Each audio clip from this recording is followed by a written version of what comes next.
ఇందాక మా నాన్న గారు చెప్తాను, మా నాన్న ప్రభుత్వ ఉద్యోగి, మా నాన్న ప్రభుత్వం జీతం తీసుకునేవాడు, రుణపడి ఉందంట. నేను కూడా చెప్తున్నాను, రూపాయి తీసుకుని సంపూర్ణ జీతం తీసుకుంటాను ఎమ్మెల్యే.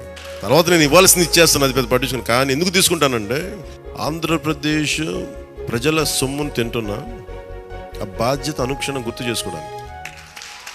సార్ డిప్యూటీ సీఎంగా ఛార్జ్ తీసుకున్న తర్వాత ఆయన చెప్పిన ఫస్ట్ ఇన్స్ట్రక్షన్ మాకు, ఇలా నాకు వచ్చే జీతాన్ని నా పిఠాపురంలో ఈ పిల్లలకి ఇద్దాం అనుకుంటున్నాను అని చెప్పేసి అందరినీ డైరెక్ట్గా కలిసి ఇద్దాం అనుకొని ఈ విధంగా చేశారు. అండ్ సార్ యొక్క ఒపీనియన్ ఏంటి అంటే, తనకు వచ్చే జీతాన్ని ఈ 42 మందికి వాళ్ళ భవిష్యత్తుకు ఉపయోగపడుతుందని చెప్పి సార్ తీసుకున్న తీర్మానం. సార్, ఇట్లాంటి మంచి డెసిషన్లో మేమందరం భాగం అవటం వల్ల మాకు కూడా చాలా సంతోషంగా ఉంది. గవర్నమెంట్ వారి దగ్గర తల్లిదండ్రులను కోల్పోయానని తెలుసున్న ప్రతి ఒక్కరిని ఇవాళ పిలవడం జరిగింది. అది నెంబర్ ఎంత తక్కువ ఎక్కువ అనేది కూడా ఆలోచించకుండా పిలవడం జరిగింది. సో అందుకు నా వైపు నుంచి, జిల్లా అధికార యంత్రాంగం వైపు నుంచి, sir I really thank you for doing this from bottom of my heart.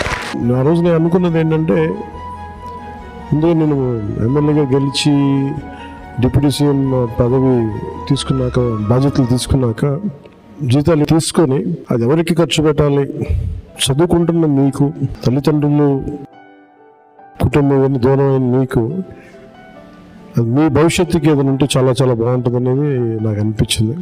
దాని తగ్గట్టుగా అడుగు వేసాం. అంటే ఇది పని చేసి సంపాదిస్తున్నాం, ఒక ప్రభుత్వం తరపున పని చేస్తూ దాని నుంచి వచ్చిన జీతం చాలా బాధ్యతగా,